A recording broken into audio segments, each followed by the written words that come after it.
ইতিমধ্যে আপনারা জেনে গেছেন যে আরাকান আর্মি, যারা কিনা মায়ানমারের একটি বিরোধী গোষ্ঠী, সেই আরাকান আর্মি ভারতের মোটামুটি বড় একটি বর্ডার রয়েছে, ওই 300 কিলোমিটারের কাছাকাছি, প্রায় পুরোটাই দখল করে নিয়েছে। 271 কিলোমিটার দখল করে নিয়েছে আরাকান আর্মি। মোবারক, ঈদ মোবারক, ঈদ মোবারক। আনলিমিটেড বলতে থাকে না, লিখেন আলহামদুলিল্লাহ। এক অদ্ভুত খেলা ঘটে গেছে ভারতের বিরুদ্ধে, কিন্তু এই নিউজটা আপনাদের কাছ থেকে মিস করাতে চাচ্ছি না। আমি নিঃসন্দেহে মনে করি প্রকৃতিতে যখন কোনো কিছু আল্লাহ পাক ঘটান, আমরা ভাবি যে নগদে কেন ঘটে না, আসমান থেকে ঠেড়া পড়ে কেন যখন তখন নাই হয়ে যায় না। এদিকে নিজেরাই ফেসে গেল ভারত তাদের নিজেদের পরিকল্পনাতে। বাংলাদেশ সেনাবাহিনীর সাথে আরাকান আর্মি এক হয়ে ভারত ধ্বংস করছে। কি হতে যাচ্ছে সামনের দিনগুলো? 270 কিলোমিটার এরিয়া তো বাংলাদেশ ভারত কি দখল করতে আসবে, তাদের পেছন থেকে তো আরাকান আর্মি। গত 15 বছরের মধ্যে সবচাইতে বড় সুখবর দিলেন অন্তর্বর্তীকালীন সরকারের উপদেষ্টা জনাব আসিফ মাহমুদ সজীব ভুঁইয়া। ডক্টর ইউনূসকে বলতে হবে অত্যন্ত ভাগ্যবান একজন মানুষ। তিনি জাতিসংঘের মানবাধিকার বিষয়ক হাই কমিশনার ভলকার টুর্ককে ফোন করেছেন, পাঠাতে বলেছেন, সাথে সাথে তিনি রেসপন্স করেছেন। এই হচ্ছে ইউনূস, যে ইউনূসকে সুদখোর, তারপরে গরিবের টাকা মেরে দেওয়া, কত রকম মানে রক্তচোষা এই বলে আখ্যায়িত করেছে একটা সম্মানিত মানুষকে। ইন্না লিল্লাহি ওয়া ইন্না ইলাইহি রাজিউন। মনটা খারাপ হয়ে গেছিল অনেকেরই, আবার কেউ কেউ খুশি হয়েছিল, না আল্লাহর মাল আল্লাহ নিছে, আপদ বিদায় হয়েছে। আওয়ামী লীগের সাধারণ সম্পাদক এবং সাবেক সড়ক পরিবহন ও সেতু মন্ত্রী ফারাকাস্ট ওরফে ওবায়দুল কাদের মারা গেছেন। শুরুতেই শোক সংবাদ, আওয়ামী লীগের সাধারণ সম্পাদক মারা গেছেন। ইন্না লিল্লাহি ওয়া ইন্না ইলাইহি রাজিউন। আমরা শুরু থেকেই বলে আসছি, বা আমি তো বলছি যে বাংলাদেশ ভারতবর্ষের থেকে ভালো আছে। তার কারণ বাংলাদেশের সরকারটা এখনো পর্যন্ত অন্তর্বর্তীকালীন সরকার, কোনো নির্বাচিত সরকার নেই। এই মোদি, এই যোগী, এই আপনারা কেন বাংলাদেশ নিয়ে আমাকে বারবার জিজ্ঞেস করেন বলুন তো? যা বলার তো আমি বলে দিয়েছি বিধানসভায়। আর কিছু প্লিজ। এবার নিজেদের পরিকল্পনায় নিজেরাই ফেসে গেল ভারত। দর্শক শ্রোতা, আরাকান আর্মি বাংলাদেশকে আক্রমণ করেছিল এবং এই বিষয়টা কিন্তু বর্তমানে সামাজিক যোগাযোগ মাধ্যমে ছড়িয়ে ছিটিয়ে রয়েছে। সবাই একটাই আতঙ্কে রয়েছে যে আরাকান আর্মিরা বাংলাদেশে আক্রমণ করেছে, কিন্তু হঠাৎ খেলা কিন্তু উল্টো দিকে ঘুরে গিয়েছে। ভারতই কিন্তু এখন কঠিন বিপদের মুখে। আরাকান আর্মির সাথে বাংলাদেশ সেনাবাহিনীরাও এক হয়। কি হতে যাচ্ছে ভারতে এবং কি হবে ভারতের, আপনারা সব কিছুই দেখতে পারবেন এই ভিডিওর মাধ্যমে। সর্বশেষ কিন্তু ভারত ক্ষমা চাইতে বাধ্য হবে এবং তাদেরকে এক প্রকার ধ্বংসলীলা তৈরি করা হবে তাদের দেশের মধ্যে। আপনারা সম্পূর্ণ ভিডিও দেখবেন। আমরা আর কথা বাড়িয়ে ভিডিওটা লং করছি না, আমরা সরাসরি ভিডিওর মূল আলোচনায় চলে যাচ্ছি। আরাকান আর্মিদের সিদ্ধান্ত, অন্যদিকে তারা তাদের পরিকল্পনাগুলো নিয়ে কিভাবে সামনে এগিয়ে যাবে বাংলাদেশ সেনাবাহিনীর সাথে এক হয়ে। আপনারা সম্পূর্ণ ভিডিও দেখবেন। এই যে এইগুলো দেখেন, বাংলাদেশ নিয়ে যেভাবে মানে এখানকার এই ভারতের বিজেপিরা যেভাবে উঠে পড়ে লেগেছে, লাগাটা স্বাভাবিক। কিন্তু যদি শুভ বুদ্ধি সম্পন্ন মানুষের প্রতিবাদ করতো সেটা মেনে নেওয়া যায়। কিন্তু যেই বিজেপি এই ভারতবর্ষের সংখ্যালঘুদের ধর্মস্থলে আক্রমণ করছে, সংখ্যালঘুদের জীবন জীবিকা সম্পদের উপর আক্রমণ করছে, যেই বিজেপি এই নুরি মসজিদ ভেঙে দিচ্ছে ফতেপুরেতে, যেই বিজেপি বাবরি মসজিদ ভেঙে সেখানে, সেটা নিয়ে আমি বলছি না, যেহেতু আদালতের রায় নিয়ে হয়েছে, শুধুমাত্র তো ওটা নয়, একের পর এক মসজিদে আক্রমণ করা হচ্ছে, একের পর এক মাদ্রাসা, মক্তব, মাজার সব কিছুকে ভেঙে, দরগা ভেঙে দেওয়া হচ্ছে, দখল করে একটা প্রসেস পদ্ধতি শুরু করেছে। সেই বিজেপি বাংলাদেশের চিন্ময় কৃষ্ণ ঠাকুরের গ্রেপ্তারি নিয়ে প্রতিবাদ করছেন, কথা বলছেন, আবার বাংলাদেশের সংখ্যালঘুরা আক্রান্ত সেই নিয়ে কথা বলছেন। বাংলাদেশের সংখ্যালঘুরা যদি আক্রমণ হয়ে থাকেন, আক্রান্ত হয়ে থাকেন, তার বিরুদ্ধে আমরাও কথা বলছি, আমরা কথা বলবো। কিন্তু এই বিজেপির কোনো রকমভাবে নৈতিক কোনো অধিকার নেই যেই যোগী আদিত্যনাথ, ভুয়ো সন্ন্যাসী আদিত্যনাথ, যে কিনা এই ভারতবর্ষে তার ইউপিকে সুরক্ষিত রাখতে পারছেন না, উত্তরপ্রদেশটাকে ধর্ষণ প্রদেশে পরিণত করেছেন, তার নেতৃত্বে ইউপিতে মসজিদ ভেঙে দেওয়া হচ্ছে, মাদ্রাসাকে দখলদারিত্ব নেওয়া হচ্ছে, সংখ্যালঘুদের জীবন জীবিকা সম্পদ স্বাস্থ্য সব কিছুতে আঘাত নেমে আসছে। তারাই আবার অভিযোগ করছে কি না বাংলাদেশের সংখ্যালঘুদেরকে ঠিকঠাক করে থাকতে দেওয়া হচ্ছে না। তাহলে বাংলাদেশের সঙ্গে ভারতবর্ষের পার্থক্যটা কি? আমরা শুরু থেকেই বলে আসছি, বা আমি তো বলছি যে বাংলাদেশ ভারতবর্ষের থেকে ভালো আছে। তার কারণ বাংলাদেশের সরকারটা এখনো পর্যন্ত অন্তর্বর্তীকালীন সরকার, কোনো নির্বাচিত সরকার নেই। নির্বাচিত সরকার যখন হাসিনার সরকার ছিল, সংখ্যালঘুরা এইভাবে আক্রান্ত হননি। তাহলে সেই দেশের সরকার যেহেতু অন্তর্বর্তীকালীন সরকার, মনোনীত সরকার, তাদের কাছ থেকে কোনো রকম সেরকমভাবে আইন শৃঙ্খলা ঠিকঠাক থাকবে এটা আশা করা যায় না। কিন্তু আমার ভারতবর্ষে একটা নির্বাচিত সরকার চলছে, আমার ভারতবর্ষে একটা গণতান্ত্রিক সংবিধানের নামে শপথ নেওয়া একটা সরকার চলছে। সেই সরকারের নামে তারা কি করছে? সংখ্যালঘুদের মসজিদকে আক্রমণ করছে, মাজারকে আক্রমণ করছে, উপাসনা স্থলকে আক্রমণ করছে। তাহলে বাংলাদেশের অন্তর্বর্তীকালীন সরকারের সঙ্গে আমাদের ভারতবর্ষের নির্বাচিত সরকারের পার্থক্যটা কি থাকলো? এই মোদি, এই যোগী, এই ভুয়ো সন্ন্যাসী যোগী আদিত্যনাথ যেগুলো করছেন, আর এখানে গোমাংসখা শুভেন্দু অধিকারী যেগুলো করছেন, শুধুমাত্র হিন্দু সম্প্রদায়কে বিভ্রান্ত করার জন্য, হিন্দুদের কাঁধে বন্দুক রেখে ভোটের বৈতরণী পার করার জন্য এই কর্মকাণ্ডগুলো করছে। আমি আবারও বলছি, ভারতবর্ষের সংখ্যালঘুরা ভালো নেই এই বিজেপির আমলে। এই বিজেপিকে যেভাবেই হোক, যে করেই হোক, গণতান্ত্রিকভাবে মেরে কেটে গণতান্ত্রিকভাবে এই ভারতের মাটিতে কবর দিতে হবে। বিজেপির হাতগুলোকে গণতন্ত্রের কাটারি দিয়ে কেটে দিতে হবে, তবেই ভারতবর্ষ শান্তি পাবে। গত 15 বছরের মধ্যে সবচাইতে বড় সুখবর দিলেন অন্তর্বর্তীকালীন সরকারের উপদেষ্টা ডক্টর জনাব আসিফ মাহমুদ সজীব ভুঁইয়া। দর্শক, গত 15 বছরে বাংলাদেশের যত সমস্যা, জনগণের অধিকার সংগ্রামের লড়াই যা বলেন, সব কিছুর মূলে ছিল ভারত। ভারত আমাদের দেশের নির্বাচন ধ্বংস করেছে, ভারত আমাদের জাতীয় নেতাদেরকে হত্যা করেছে, ইসলামপন্থীদেরকে হত্যা করেছে, পিটিয়েছে, আলেম ওলামাদের নির্যাতন করেছে, আমাদের দেশটাকে নির্ভরশীল বানিয়েছিল, আমাদের দেশটাকে গোলাম বানিয়েছিল। অতএব গত 15 বছরে আমাদের ব্যর্থতার সব কিছুর মূলে ছিল ভারত। এখন আসিফ মাহমুদ বলেছেন, এবং আমরা বাস্তবে এটা দেখতে পাচ্ছি, ভারতের সাথে নতজানু পররাষ্ট্রনীতি থেকে সরে এসেছে অন্তর্বর্তী সরকার। এটা আমি মনে করি ঐতিহাসিক। গত 15 বছরের মধ্যে সবচেয়ে বড় সুখবর এটাই যে ভারতের সাথে আমরা এখন নতজানু নই, ভারতের কথায় আমরা চলি না। অতএব ভারত চাইলেই কাউকে হত্যা করবে, বিচারিক হত্যাকাণ্ড ঘটিয়ে দিবে, চাইলেই একটা ভোটার বিল নির্বাচনের ব্যবস্থা করে দিবে, এরশাদকে হসপিটালে ভর্তি করিয়ে নির্বাচনে আনবে, ভারত থেকে উড়ে আসবেন ভারতের পররাষ্ট্র সচিব বা অমুক তমুক, সেই যুগান নেই। অতএব আমরা স্বাধীন। তা আমার মনে হয় যে আমরা আবার বাড়িয়ে না বলি, গত 15 বছরের মধ্যে সবচেয়ে তাৎপর্যপূর্ণ ঘটনা যে বাংলাদেশ ভারতের কাছ থেকে নতজানু নীতি থেকে বের হয়ে আসতে পেরেছে, সমান মর্যাদা নিয়ে চলতে শিখেছে, এবং ভারত ধীরে ধীরে ঠান্ডা হয়ে যাচ্ছে, ধীরে ধীরে তারা গলে যাচ্ছে, সঠিক লাইনে আসছে। আমরা সত্যিকার অর্থে আমাদের ভাবতে ভালো লাগছে আমরা স্বাধীন। তো ভারত আমাদেরকে কি অবস্থা করে ফেলেছিল, কিন্তু না, এখন আমরা আত্মমর্যাদা নিয়ে সামনে এসেছি, নতজানু নীতি থেকে আমরা সরে এসেছি, আমরা স্বাধীন। ভাবতেই ভালো লাগে যে আমরা স্বাধীন, এতদিন আমরা পরাধীন ছিলাম। এর জন্য 5 আগস্টকে আমি বলি দ্বিতীয় স্বাধীনতা। ভারতের দিল্লি থেকে ইউরোপিয়ান ইউনিয়নের ভিসা সেন্টার বাংলাদেশে আনার অনুরোধ করেছেন, এবং যেই সময় ভারতের পররাষ্ট্র সচিব এসেছে ওই সময়ে ইউরোপিয়ান ইউনিয়ন থেকে একটা প্রতিনিধি দল এসেছে, সয়াবিন তেল ব্রাজিল থেকে বিভিন্ন দেশ থেকে আনছেন, বাংলাদেশের ভেতর থেকে ফাইবার অপটিক কেবল নিতে দিচ্ছেন না, চাইছে দিয়ে দিব তা না, এবং বাংলাদেশের ভিতর থেকে ইচ্ছামতো ট্রানজিট ব্যবহার করবে, রেল লাইন করবে, মুক্ত মুখ থেমে গেছে।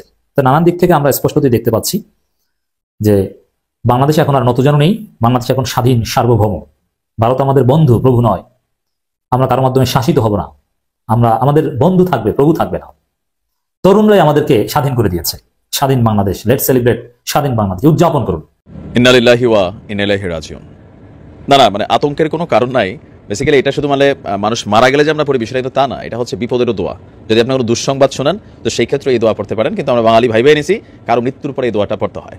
কোথায় আছেন আমাদের ওবায়দুল কাদের কাকু? খেলা হবে ডাক দিয়া, নিজেই খেলার মাঠের বাইরে। তো গেল প্রায় 4 মাস হয়ে গেছে আওয়ামী লীগের বাকি যেই নেতা, এমপি, মন্ত্রী সকলের দেখা মিললেও এক অদৃশ্য স্থানে লুকিয়ে আছে ওবায়দুল কাদের। কেউ বলছেন যে মির্জা ফখরুল ইসলামের বাসাতেই নাকি লুকিয়ে আছে, যদি এটা পার্ট অফ ফান ছিল। যাই হোক, তো দীর্ঘ একটা সময় পর, আজকে অনেকদিন পর আমরা ওবায়দুল কাদের কাকুর একটা ভিডিও দেখলাম। মনটা খারাপ হয়ে গেছিল অনেকেরই, আবার কেউ খুশি হয়েছিল, না আল্লাহর মাল আল্লাহ নিছে, আপদ বিদায় হয়েছে, যাওয়া দরকার ছিল, কিন্তু এত সহজে যাবে না। দর্শক, আজকের দিনে ফেসবুকে একটা ভিডিও খুবই ভাইরাল হয়েছে যে আওয়ামী লীগের সাধারণ সম্পাদক এবং সাবেক সড়ক পরিবহন ও সেতু মন্ত্রী ফারাকাস্ট ওরফে ওবায়দুল কাদের মারা গেছেন। এই যে ভিডিওটা যেটা প্রকাশিত হয়েছে, কপিরাইটের কারণে আমরা দেখাতে পারছি না, টিকটক সহ বিভিন্ন মিডিয়া প্ল্যাটফর্মে আপনার বলা হচ্ছে যে ওবায়দুল কাদের মারা গেছেন। শীর্ষক ভিডিওতে দাবি করা হয়েছে যে বঙ্গবন্ধু শেখ মুজিবুর রহমান মেডিকেল বিশ্ববিদ্যালয়ে ভর্তির পর তিনি মারা গিয়েছেন। এখন এই ভিডিওটা আসলে কবের? আমরা দেখছি যে আমাদের বাংলাদেশে যারা ফ্যাক্ট চেক বা তথ্য যাচাই বাছাই করেন, রিউমার স্ক্যানার, তারা বলছেন ওবায়দুল কাদেরের মৃত্যুর তথ্যটি বেসিক্যালি ভুয়া। এত খুশি হবার কিছু নাই, তিনি আরো দীর্ঘদিন বেঁচে থাকবেন। প্রতিবেদনে বলা হয়েছে ওবায়দুল কাদের মরেনি। এই যে ভিডিওটা আজকের দিনে ভাইরাল হয়েছে, এটা 2021 সালে। আপনাদের খেয়াল থাকার কথা যে ভারতের বিখ্যাত হৃদরোগ বিশেষজ্ঞ দেব শেঠি একদম এয়ার অ্যাম্বুলেন্সে করে তিনি কয়েক ঘন্টার মধ্যে আসছিলেন। তারপর তার রেফারেন্সের কারণে সাথে সাথে তাকে আবার সিঙ্গাপুরে পাঠানো হয়েছিল। তো ওই সময় অনেকেই ভাবছিল যে ওবায়দুল কাদের আর হয়তো জিন্দা ফিরবেন না, বাট সবাইকে অবাক করে দিয়ে ভগ্ন স্বাস্থ্যকে আরো সুস্থ করে শরীরটারও একটু মাশাআল্লাহ ভার দিছে, এরপরে যখন তিনি ফিরে আসলেন। তো ওই সময় যে ভিডিওটা ছিল, তাকে অ্যাম্বুলেন্সে করে নিয়ে যাওয়া হচ্ছে, তিনি অসার একটা দেহ নিয়ে পড়ে আছেন, ওই ভিডিওটাই এখন আবার আজকে কে বা কারা ওবায়দুল কাদের মারা গেছে বলে ছড়াই দিচ্ছে। এটা বেসিক্যালি ভিউর জন্য করা হয়েছে। তো আমাদের ফ্যাক্ট চেক থেকে বলছে যে কোনো অনুসন্ধানে দেশের বা দেশের বাইরের কোনো সংবাদ মাধ্যম কিংবা সংশ্লিষ্ট নির্ভরযোগ্য কোনো সূত্রে ওবায়দুল কাদেরের মৃত্যুর বিষয়টি পাওয়া যায়নি।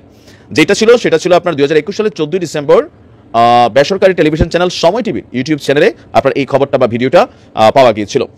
তো এখন আসলে ওবায়দুল কাদের কোথায় আছেন? আমারও আসলে একটা প্রশ্ন, কাকু কোথায় আছেন? বাকিদের কিন্তু আসলে কম বেশি খুঁজে পাওয়া যাচ্ছে। তবে কোনো একজন ব্যক্তি বলছিলেন যে আসলে মির্জা ফখরুল ইসলাম সাহেবের বাড়িটা চেক দেওয়া দরকার, কারণ ওবায়দুল কাদের আপনার ওই যে আওয়ামী লীগ ক্ষমতা থাকতে একটা কথা বলে গেছিল যে পালাবো না, যদি পালানোর দরকার হয় তাহলে মির্জা ফখরুল ইসলামের বাড়িতে গিয়ে উঠবো। কি ফখরুল সাহেব জায়গা দিবেন তো? মানে একটা ভাইরাল ভিডিও ছিল যে গেল 10 বছর ক্ষমতায় আছি 5 বছর, আরো 5 বছর, মানুষ বাঁচে কয় বছর। আমরা চাচ্ছি আমাদের বিশ্বের যে কোনো জায়গা থেকেই হোক আমরা অত্যাধুনিক মাল্টিরোল কম্ব্যাট এয়ারক্রাফট নিয়ে আসবো।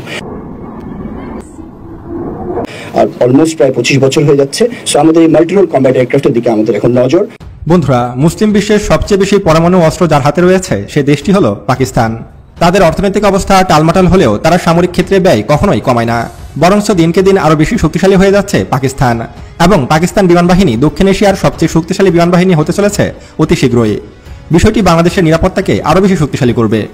ভারতীয় বিমান বাহিনী 2020 সালে ফ্রান্স থেকে 2 স্কোয়াড্রন অর্থাৎ 32টি রাফেল যুদ্ধবিমান ক্রয় করেছিল, যার মধ্যে এক স্কোয়াড্রন বাংলাদেশ ও চীন বর্ডারে এবং অন্য স্কোয়াড্রন চীন ও পাকিস্তান বর্ডারে মোতায়েন করেছে। অথচ এর আগে আকাশে এগিয়েছিল পাকিস্তানের হাতে থাকা মার্কিন যুক্তরাষ্ট্রের তৈরি F-16 ফাইটিং ফ্যালকন ব্লক 3। তবে 2020 সালে ভারত রাফেল যুদ্ধবিমান ক্রয় করাতে নিরাপত্তা ঝুঁকিতে থাকে পাকিস্তান বিমান বাহিনী, কারণ পাকিস্তানের F-16 শক্তিশালী হলেও তা মিসাইল রেঞ্জে রাফেলের চেয়ে পিছিয়ে ছিল। পাকিস্তানের হাতে থাকা F-16 এর মিসাইল রেঞ্জ মাত্র 105 কিলোমিটার, এটা এয়ার টু এয়ার মিসাইলের ক্ষেত্রে প্রযোজ্য। বিপরীতে ভারতের রাফেল যুদ্ধবিমানের রেঞ্জ 200 কিলোমিটার, যেটাকে বলা যায় F-16 এর চেয়ে দ্বিগুণ। সুতরাং এই ঘাটতি পূরণের জন্য চীন থেকে দ্রুত 36টি J-10C ফাইটার অর্ডার করে পাকিস্তান বিমান বাহিনী, যার রেঞ্জ 220 কিলোমিটার। অর্থাৎ এটি ভারতের হাতে থাকা রাফেল যুদ্ধবিমানের চেয়েও বেশি রেঞ্জের। অর্থাৎ এখন ভারত ও পাকিস্তান বিমান বাহিনী প্রায় সমকক্ষ। তবে অবাক করা বিষয় হলো ইতিমধ্যেই পাকিস্তান বিমান বাহিনী চীন থেকে 5ম প্রজন্মের যুদ্ধবিমান অর্ডার দিয়েছে। পাকিস্তান বিমান বাহিনী জানিয়েছে তাদের পাইলটরা ইতিমধ্যেই চীনে J-10C 5ম প্রজন্মের যুদ্ধবিমানের প্রশিক্ষণ নিচ্ছে। আর এই খবর দ্রুত মিডিয়াতে ছড়িয়ে পড়েছে, যার ফলে মানসিক টেনশনে ভুগছে ভারতীয় সরকার। কারণ বর্তমানে ভারতীয় বিমান বাহিনীর হাতে যেসব যুদ্ধবিমান রয়েছে সেগুলোর গুণগত মান খুবই খারাপ। ভারতের হাতে যতগুলো যুদ্ধবিমান রয়েছে তার মধ্যে সবচেয়ে শক্তিশালী যুদ্ধবিমান হলো এই রাফেল যুদ্ধবিমান, যেগুলোকে নিয়ে ভারত অনেক গর্ব করে থাকে। ভারতের হাতে থাকা এইসব যুদ্ধবিমান দিয়ে পাকিস্তানকে মোকাবেলা করা গেলেও চীনের ক্ষেত্রে ভারত একদমই বাচ্চা, কারণ ভারতের এইসব যুদ্ধবিমানকে খেলনা হিসেবে দেখে চীন। কারণ চীন নির্দেশেই 5ম প্রজন্মের যুদ্ধবিমান তৈরিতে সক্ষম। মূলত চীন 2008 সাল থেকেই 5ম প্রজন্মের যুদ্ধবিমান তৈরির সফলতা দেখিয়েছে। চীন সর্বপ্রথম 2012 সালে তাদের তৈরি J-20 স্টিলথ ফাইটার জেটের সফল উড্ডয়ন সম্পন্ন করে। আর J-20 যুদ্ধবিমানই চীনের তৈরি প্রথম স্টিলথ ফাইটার জেট, আর যেটার প্রথম প্রোডাকশন শুরু হয় 2009 সালে। বর্তমানে চীনের বিমান বাহিনীতে 300টির মতো এই ধরনের 5ম প্রজন্মের যুদ্ধবিমান রয়েছে, যেগুলোকে ঠেকানোর ক্ষমতা অন্তত ভারতের নেই। ভারতের হাতে এমন কোনো শক্তিশালী এয়ার ডিফেন্স সিস্টেম নেই যা দিয়ে এগুলোকে মোকাবেলা করা যায়। এরপর চীন J-31 এর গবেষণা শুরু করে, যেটাকে বলা হয় বর্তমান যুগের সবচেয়ে অত্যাধুনিক স্টিলথ ফাইটার জেট। এই যুদ্ধবিমানগুলোকে অনেক সময় আমেরিকার তৈরি F-35 যুদ্ধবিমানের চেয়েও উন্নত ধরা হয়। আর বর্তমানে এই J-31 যুদ্ধবিমানের সাথে যুক্ত হয়েছে পাকিস্তান। পাকিস্তান ইতিমধ্যে প্রায় 72টির মতো এই ধরনের স্টিলথ ফাইটার জেট অর্ডার দিয়েছে চীনের কাছে, যেগুলো হয়তো খুব দ্রুত পাকিস্তান হাতে পাবে। পাকিস্তান 5ম প্রজন্মের যুদ্ধবিমান হাতে পেয়ে যাবে, ফলে বিশাল সংকটের মধ্যে পড়ে যাবে ভারত। চীনের বিখ্যাত যুদ্ধবিমান তৈরিকারী প্রতিষ্ঠান সাংয়াং এয়ারক্রাফট কর্পোরেশন এই যুদ্ধবিমানটি তৈরি করেছে, আর এটি হতে চলেছে পাকিস্তান বিমান বাহিনীর সবচেয়ে শক্তিশালী যুদ্ধবিমান। চীনের কাছে অর্ডার করা মাত্রই চীন মূলত সেগুলোর কাজ শুরু করে দিয়েছে। ইতিমধ্যে পাকিস্তানের একটি রিপোর্ট থেকে জানা গেছে পাকিস্তানের বেশ কয়েকজন পাইলট চীনে প্রশিক্ষণ নিচ্ছে এই যুদ্ধবিমানটি চালানোর জন্য। আর 5ম প্রযুক্তির যুদ্ধবিমান যদি পাকিস্তান হাতে পেয়ে যায় তাহলে সকল দিক থেকে চাপে থাকবে ভারত, যেটা আমাদের জন্য খুবই ভালো হবে। তাহলে বাংলাদেশের আকাশ আরও বেশি নিরাপদে থাকবে। আর পাকিস্তান যত বেশি যুদ্ধবিমান ক্রয় করবে এবং যত উন্নত ফাইটার জেট ব্যবহার করবে এবং পাকিস্তান যত বেশি শক্তিশালী হবে তত বেশি নিরাপদে থাকবে কিন্তু বাংলাদেশ। বন্ধুরা, চীনের তৈরি এই J-31 যুদ্ধবিমানটি কিন্তু বিশেষভাবে স্টেলথ প্রযুক্তিতে নির্মাণ করা হয়েছে এবং এর টপ স্পিড কিন্তু 2200 কিলোমিটার প্রতি ঘন্টা এবং এটির সর্বোচ্চ রেঞ্জ হলো 3000 কিলোমিটার। অর্থাৎ এটি পাকিস্তানের সীমান্ত থেকে পুরো ভারতের তথ্য হাতে পেয়ে যাবে এবং এটির রেঞ্জ কিন্তু অনেক বেশি, প্রায় 1000 কিলোমিটার, যেখানে ভারতের রাফেল যুদ্ধবিমানের রেঞ্জ মাত্র 200 কিলোমিটার। অর্থাৎ পাকিস্তান এই ধরনের কয়েকটি স্টিলথ ফাইটার জেট দিয়ে পুরো ভারতকে ধ্বংস করে দেওয়ার সক্ষমতা রাখে এবং পুরো ভারতীয় বিমান বাহিনীকেও গুড়িয়ে দিতে সক্ষম কিন্তু পাকিস্তান হবে। তাই পাকিস্তান খুবই দ্রুত চীনের কাছ থেকে এই যুদ্ধবিমানগুলো ডেলিভারি পেতে চলেছে এবং আরেকটি সূত্র মতে জানা গেছে পাকিস্তান ও চীন যৌথভাবে এই যুদ্ধবিমান উৎপাদন করবে পাকিস্তানি কারখানায়। অর্থাৎ এই যুদ্ধবিমানগুলো ভবিষ্যতে কিন্তু পাকিস্তানে তৈরি হবে, ফলে তখন আরও বেশি চাপে থাকবে ভারত। অন্যদিকে পাকিস্তানের এইসব স্টিল ফাইটার জেট মোকাবেলায় ভারতে কিন্তু বসে নেই। ভারত মাত্র $2 বিলিয়ন দিয়ে পঞ্চম প্রজন্মের যুদ্ধবিমান তৈরির কাজ শুরু করে দিয়েছে। যদিও ভারত যুদ্ধবিমান তৈরি করতে কতটা সক্ষম হবে সে বিষয়ে যথেষ্ট সন্দেহ রয়েছে, কারণ ভারত সাধারণ কোনো ফাইটার জেটও তৈরি করতে পারে না, সেখানে স্টিল প্রযুক্তির যুদ্ধবিমান তৈরি করবে ভারত, এটা শুনতে কেমন যেন হাস্যকর লাগে। ভারতের তৈরি যুদ্ধবিমান হলো হাল তেজাস, যেটা আসলে কোনো কাজেরই যুদ্ধবিমান নয়। পৃথিবীর কোনো দেশ এই যুদ্ধবিমানটি ক্রয়ের প্রতি আগ্রহ দেখায়নি, এমনকি মাঝে মধ্যেই ক্র্যাশ করে এই যুদ্ধবিমানটি। তাই ভারতের তৈরি এই যুদ্ধবিমানটিকে উড়ন্ত কফিন বললেও ভুল হবে না। যেখানে ভারত একটি সাধারণ যুদ্ধবিমানই তৈরি করতে পারে না, সেখানে ভারত কিভাবে মাত্র $2 বিলিয়ন ইনভেস্ট করে পঞ্চম প্রজন্মের যুদ্ধবিমান তৈরি করবে সেটাই ভাববার বিষয়। যদিও ভারত পারতেও পারে, কারণ ভারতের হাতে রয়েছে পৃথিবীর সবচেয়ে বেশি গরু, আর সেসব গরুর গোবর খেয়ে কিন্তু ভারত দিনরাত প্রচেষ্টা করছে নতুন কিছু তৈরি করার। ভারতীয়রা প্রতিদিন বেশি বেশি মদ্যপান করে এবং মাঠে ঘাটে হেগে ব্যাপক জ্ঞান অর্জন করেছে, যেগুলোর দ্বারা কিন্তু পঞ্চম প্রজন্মের যুদ্ধবিমান তৈরি করা সম্ভব হবে হয়তো। আপনারা এখন স্ক্রিনে যে যুদ্ধবিমানটি দেখতে পাচ্ছেন পঞ্চম প্রজন্মের যুদ্ধবিমান, আর এই যুদ্ধবিমানটি তৈরি করারই চেষ্টা করছে কিন্তু ভারত। যদিও এর ডিজাইনে বেশ কিছু ভুল রয়েছে, তারপরও ভারত চেষ্টা করে যাচ্ছে পঞ্চম প্রজন্মের যুদ্ধবিমান তৈরি করার। যদিও এই যুদ্ধবিমানটির সকল পার্টস বিদেশ থেকে আমদানি করা হবে, শুধু বডি ডিজাইন করবে কিন্তু ভারত সরকার। তবে দীর্ঘদিন ধরে এই প্রজেক্টটি ঝুলে রয়েছে, এখনও এর অগ্রগতি কোনো কিছুই দেখা যাচ্ছে না। ভারত নিজ দেশে কোনো রকম যুদ্ধবিমান তৈরি করতে সক্ষম নয়, যেখানে ভারতের তৈরি হাল তেজা যুদ্ধবিমানের অবস্থা নাজেহাল। সে বিমানটির ডিজাইন থেকে শুরু করে কোনো কিছুই সঠিকভাবে করতে পারেনি ভারতীয় বিমান বাহিনী। এমনকি ভারত নিজ দেশে কোনো রকম বিমানের ইঞ্জিন তৈরি করতেও সক্ষম নয়। এমনকি বিমানে যে মিসাইলগুলো ব্যবহার করা হয় তার কোনোটাই ভারত কিন্তু তৈরি করে না। এমনকি এই যুদ্ধবিমানে যেসব রাডার প্রযুক্তি ব্যবহার করা হবে সেগুলোর কোনো কিছুই ভারত তৈরি করে না। এমনকি এই যুদ্ধবিমানটির সমস্ত কিছু বিদেশ থেকে আমদানি করবে, শুধু বিদেশ থেকে নিয়ে এসে দেশে সেট করবে, এবং এই যুদ্ধবিমানের শুধু বডি ডিজাইন করবে ভারত। তারপরও বছরের পর বছর সময় লেগে যাচ্ছে ভারতের। তবে সে বিষয় না যাই, এবার মূল বিষয়ে আসি। পাকিস্তান কিন্তু যুদ্ধবিমান তৈরিতে বেশ এগিয়ে যাচ্ছে, যেটা বাংলাদেশের জন্য অনেক বেশি ভালো হচ্ছে, এবং বাংলাদেশে কিন্তু পাকিস্তানের কাছ থেকে 40টি জেএফ থান্ডার যুদ্ধবিমান অর্ডার করেছে। প্রথম ধাপে হয়তো 16টির মতো যুদ্ধবিমান হাতে পেতে পারে বাংলাদেশ। বেশিরভাগ আমরা দেখেছি সেই সব মুসলিম মানে ধর্মের মানুষকে তাদের নামে নানা রকম কেস কিন্তু দিয়ে তাদেরকে থানায় ঢুকিয়ে দেওয়া হয়, অ্যারেস্ট করা হয়। আর এই ভারতীয় জনতা পার্টির এমএলএ টি রাজা তেলেঙ্গানার, এ যখন এইভাবে মঞ্চ করে বলছে যে মোদী সাহেবের কাছে এবং অমিত সাহেবের কাছে এবং রাজনাথ সিং সাহেবের কাছে 3টে আমার অনুরোধ রইল, 15 মিনিটের জন্য বাংলাদেশের বর্ডার খুলে দেওয়া হোক, দেখুন আমরা গিয়ে কি করতে পারি। আর দ্বিতীয় প্রশ্ন আর একটা মোদী সাহেবদের কাছে বলেছেন যে 15 মিনিটের জন্য ভারতবর্ষে আমাদের হাতে ছেড়ে দেওয়া হোক, বজরং দলের কারিগরটা কি করে দেখে নেবেন যারা অনুপ্রবেশকারী এসছে মানে ভারতের মাটিতে বাংলাদেশ থেকে। আর তৃতীয় প্রশ্ন বলেছে যে বাংলার মাটিতে পুলিশ প্রশাসনকে 15 মিনিটের জন্য হাঁটিয়ে দেওয়া হোক। আমরা 15 মিনিটের মধ্যে এক একটাকে শির কেটে মাথা কেটে ভারত মায়ের চরণে আমরা দেব। কাদের কথা বলেছে? বাংলাদেশ থেকে নাকি যেসব আতঙ্কবাদী এসছে বাংলার মাটিতে। আমি জানি না যে টি রাজা উনি কেমন সংবিধানকে শপথ নিয়েছেন, উনাকে কিভাবে মানুষ ইলেক্ট করেছেন।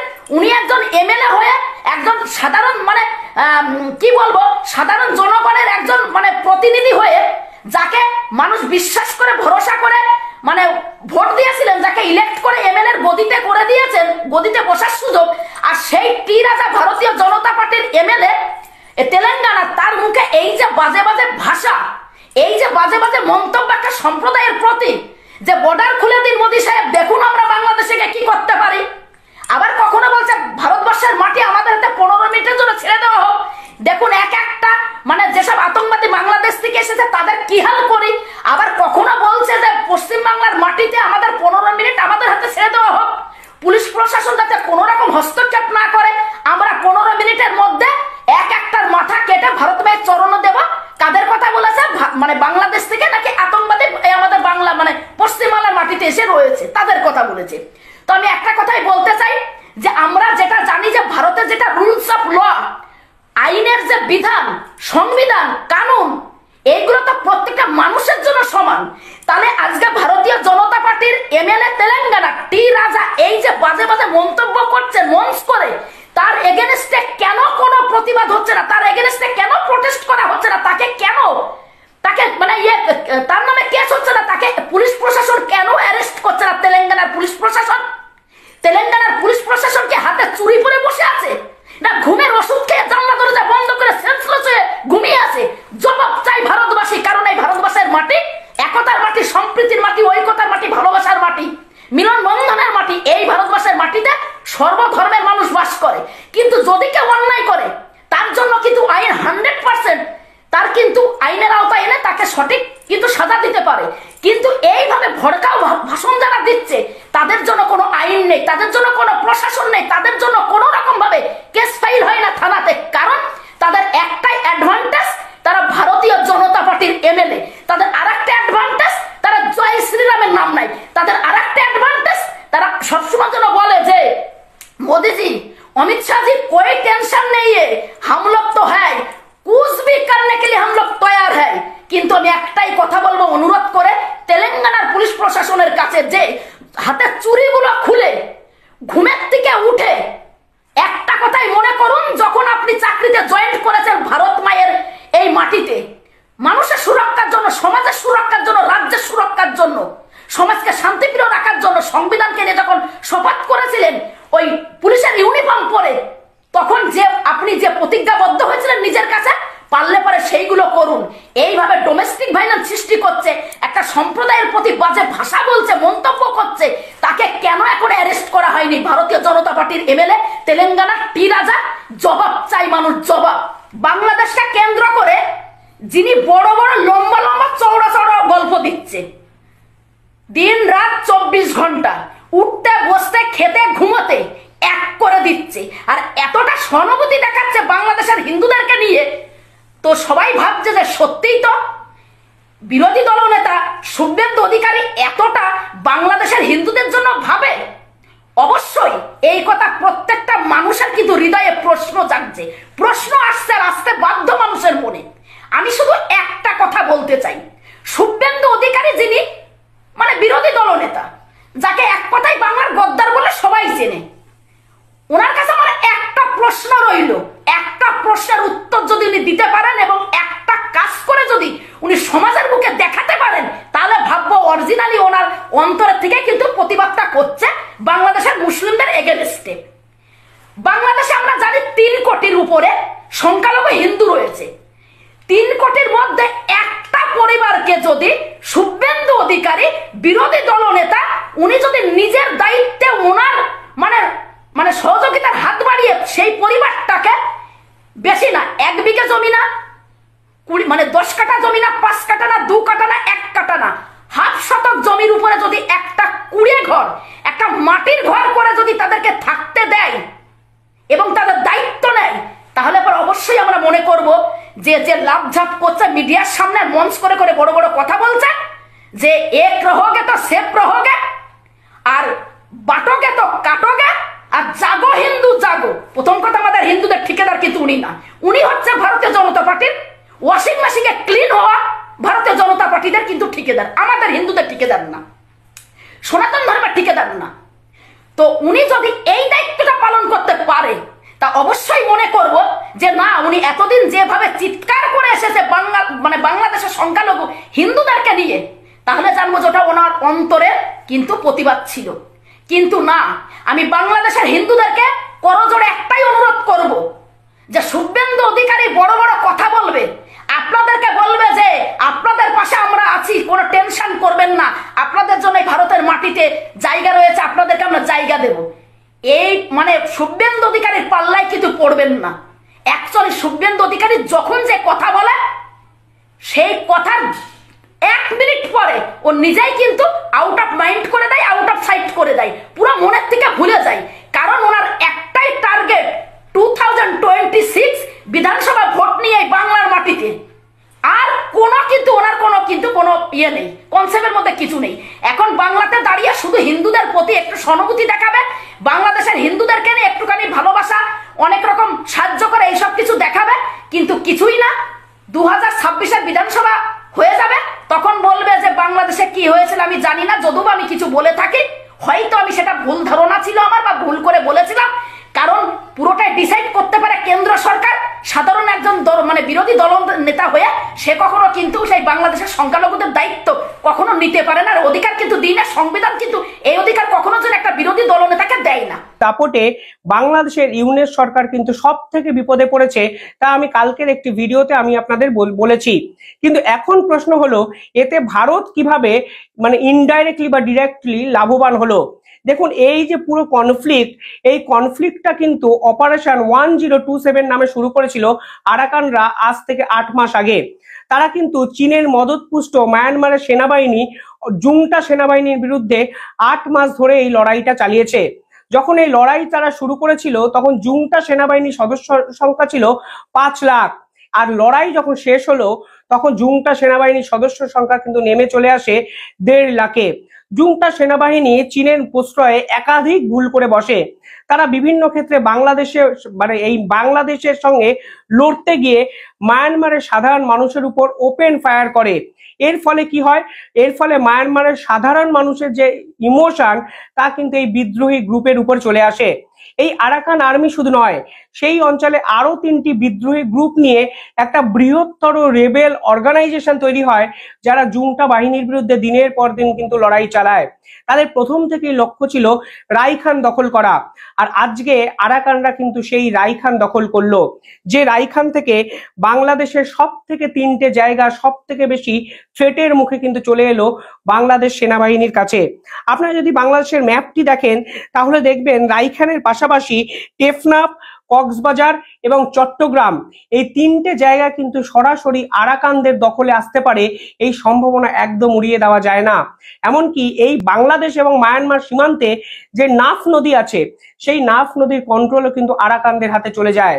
ফলে বকলমে এই পুরো জায়গাটার দখল কিন্তু মায়ানমারের এই বিদ্রোহী গ্রুপ আরাকান আর্মির হাতে। অর্থাৎ বাংলাদেশ চাইলেও কিন্তু এই নাফ নদী এখন অ্যাক্সেস করতে পারবে না, তা সরাসরি এই যে বিদ্রোহী গ্রুপ আরাকান আর্মি তারা কিন্তু প্রেস বিজ্ঞপ্তি দিয়ে জানিয়েছে। অর্থাৎ বিজেপি চাইলেও এই নাফ নদীতে এই মুহূর্তে বাংলাদেশের মৎস্য যারা জীবী তারা কিন্তু যেতেই পারছে না। তবে পাশাপাশি কক্সবাজার এরিয়া, এই কক্সবাজারে কিন্তু আগের বছর অক্টোবর এবং জুন মাসে প্রায় 4 কিলোমিটার দূরত্ব বজায় রেখে আরাকান আর্মিরা ঢুকে পড়েছিল।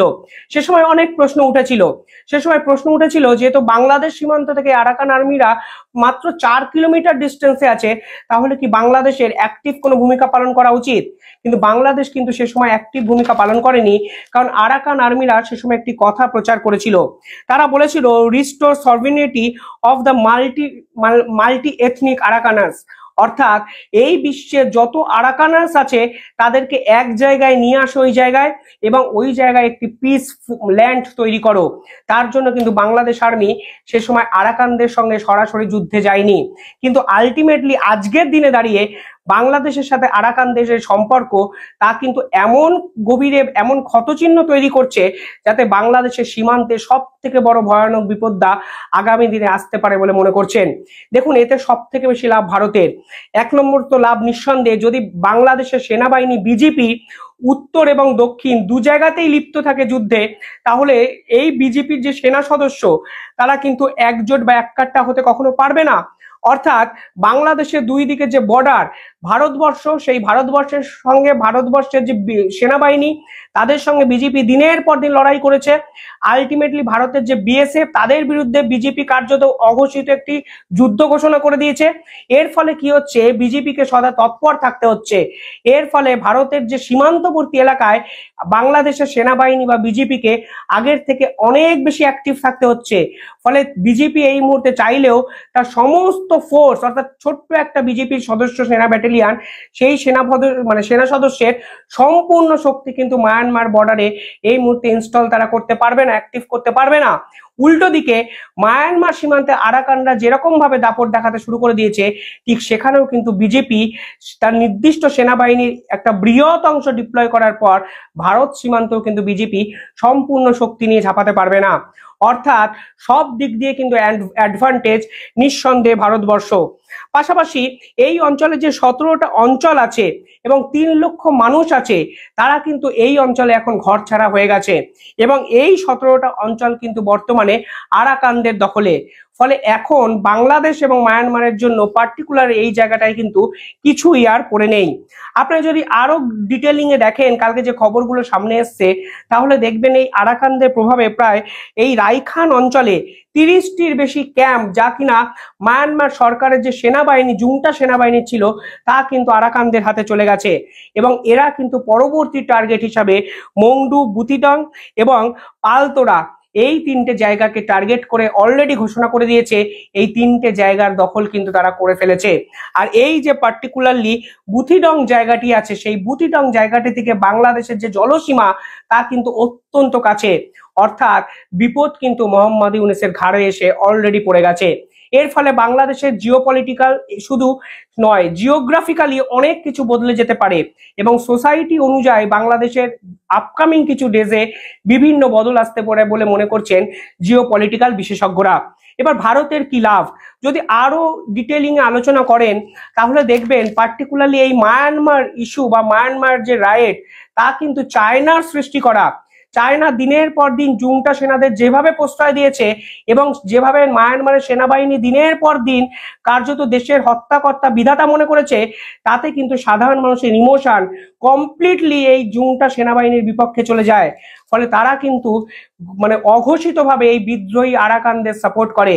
এমনকি মায়ানমারে যারা মুসলমান আছে, মুসলিম আছে, তারাও কিন্তু এই আরাকানদের সমর্থন করে। ফলে আরাকানদের দেখে বাইরে থেকে যদি আপনারা ভাবেন 2009 সালে ছোট্ট একটা তৈরি হওয়া সেনাবাহিনী, সেটা নয়। আজকে সাধারণ মানুষের ইমোশন না থাকলে, সাপোর্ট না থাকলে দেশের সরকারি সেনাবাহিনীর বিরুদ্ধে এই ধরনের লড়াই করা যায় না। 17 থেকে 30টা অঞ্চল নিজেদের কবজায় নেওয়া যায় না এবং প্রতিপক্ষ দেশকে কার্যত হুঁশিয়ারি দিয়ে নাফ নদীর যে যাত্রা তা কিন্তু বন্ধ করা যায় না।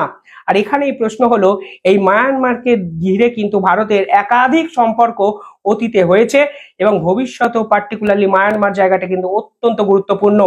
এই মায়ানমারে কিন্তু চীন সব থেকে বড় একটি প্রজেক্ট নিয়েছে, সেই প্রজেক্টটির নাম হলো বেল্টং রোড প্রজেক্ট।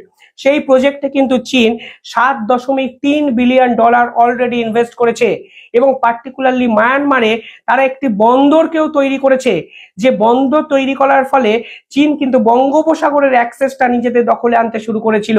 কিন্তু বর্তমানে জুংটা সেনা কার্যত ধরাশায়ী হওয়ার পর চীনের রাজনীতি কিন্তু মায়ানমারে কার্যত শেষ হতে শুরু করেছে। অর্থাৎ মায়ানমারকে পিছন থেকে হাওয়া দেওয়ার কারণটাই এটা ছিল বঙ্গোপসাগরের ক্ষমতা দখল।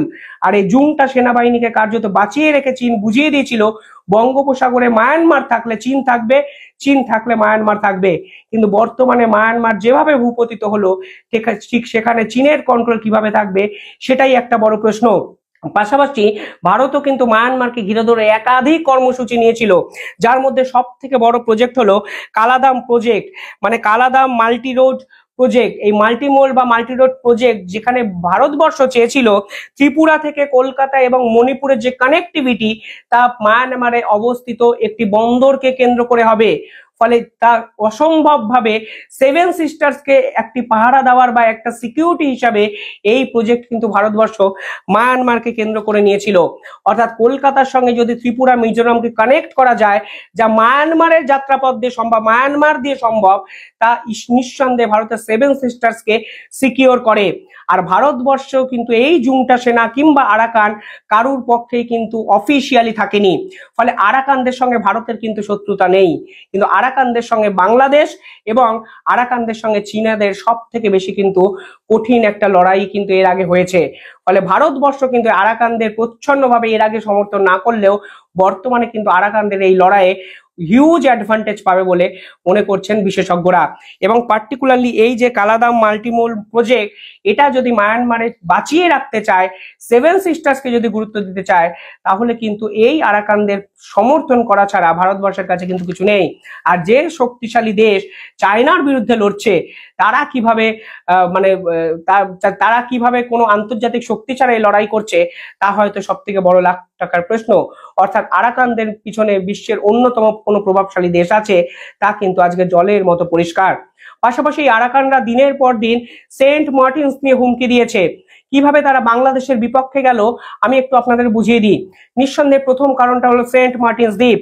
2018 সালে যে পুরো বিষয়টি আন্তর্জাতিক সমুদ্র আদালতে মীমাংসা হলেও আরাকানরা কিন্তু এখনো মনে করে এই সেন্ট মার্টিনস দ্বীপ কিন্তু তাদের পার্ট, অর্থাৎ এই সেন্ট মার্টিনস দ্বীপে যারা মাছ ধরতে যেতেন তাদেরকে গুলি করে মারতেন কিন্তু এই আরাকানরা। শুধু তাই নয়, একাধিক ক্ষেত্রে বাংলাদেশকে কিন্তু কড়া হুঁশিয়ারি দিয়েছে আরাকানরা, স্পেশালি রোহিঙ্গা ইস্যুতে।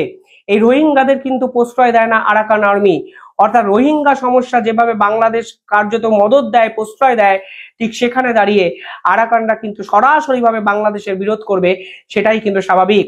পাশাপাশি একাধিক ইস্যুতে বাংলাদেশ কিন্তু মহাবিপাকে পড়তে চলেছে, পার্টিকুলারলি এই আরাকান আর্মির দাপটে। এই 270 কিলোমিটার জায়গা খুব ছোট একটা জায়গা নয়, অর্থাৎ সীমান্তে যখন আপনার শত্রুপক্ষ কার্যত দখল করে নেবে, ফলে আপনার যে ঘুম উড়বে সেটাই স্বাভাবিক। বিজেপি শুধু অ্যাক্টিভ হলে হবে না, এই সেন্ট মার্টিনস ওরিয়েন্টে আরাকানদের একাধিক স্লিপার সেল নাকি অ্যাক্টিভ হয়ে গেছে, যে একাধিক রিপোর্টে বেরিয়ে এসছে। অর্থাৎ বাংলাদেশের ইন্টেলিজেন্সকে কিন্তু যথাসম্ভব অ্যাক্টিভ দেখাতে হবে। ভাবলে অবাক লাগে, কিছুদিন আগে যে দেশটা ভারতকে ফাঁকা আওয়াজ দিচ্ছিল, তারা এখন বাংলাদেশের একটা ছোট্ট বিদ্রোহী গ্রুপ আরাকানদের ভয়ে তাতে ঘুম উড়িয়ে ফেলছে।